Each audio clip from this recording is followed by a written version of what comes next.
আজকে আপনাদের জন্য আবারও একটি নতুন ড্রেস বর্ডার লাইন নিয়ে এসেছি। বর্ডারটি চওড়া 4 ইঞ্চি আছে। এখানে আমি সাদা কাপড়ের উপরে সবুজ জেল পেন দিয়ে আর্ট করে নিয়েছি। আর এখন মাঝখানের ছোট ফুলগুলোকে লেজি টেজি স্টিচ দিয়ে অরেঞ্জ কালারের সুতা দিয়ে খুব সুন্দরভাবে কাজটা করে নিচ্ছি। এখানে আপনারা চাইলে লেজি টেজি স্টিচের বদলে সেটিন স্টিচ কিংবা ফিশবোন স্টিচ দিয়েও এই ছোট পাপড়িগুলো করে নিতে পারেন। আমার কাছে এটাই ভালো মনে হয়েছে, খুব সুন্দর দেখায়। আজকের ডিজাইনটা সামান্য কিছু ছোট বড় পাতা দিয়েই করা, অসম্ভব একটি সুন্দর ডিজাইন হয়েছে এই ছোট ছোট পাতাগুলো দিয়ে। এখন আমি ফুলের চারপাশের বৃত্তটাকে ব্যাক স্টিচ দিয়ে পুরো কাজটা করে নেব। এখানে দেখতেই পাচ্ছেন আমি কতটা নিখুঁত এবং ফিনিশিং ভাবে প্রত্যেকটা ফুল কমপ্লিট করতেছি।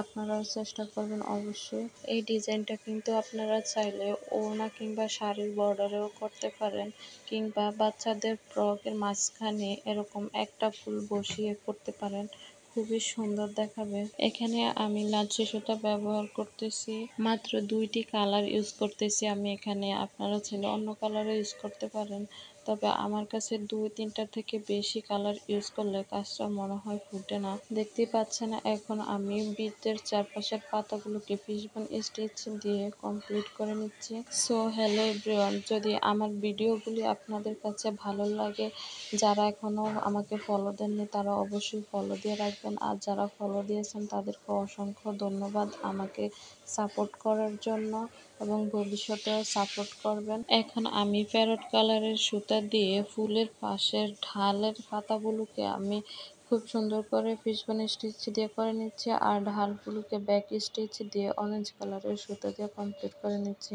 তো দেখতেই পাচ্ছেন খুব সুন্দর করে আমি সবটা কাজ কমপ্লিট করে নিয়েছি। আপনারাও অবশ্যই বাসায় চেষ্টা করবেন।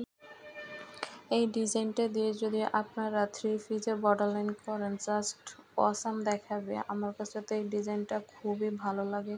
এখন আমি ফুলের পাশে আরেকটি আউটলাইন করে নিচ্ছি, তাও ব্যাক স্টিচ দিয়ে। ফুলের পাশে যদি এরকম একটা কিংবা 2টা আউটলাইন করে নেওয়া হয় তাহলে ফুলটা কিন্তু আরও সুন্দর দেখায় এবং 3 পিসের শেপটা খুবই সুন্দর আসে।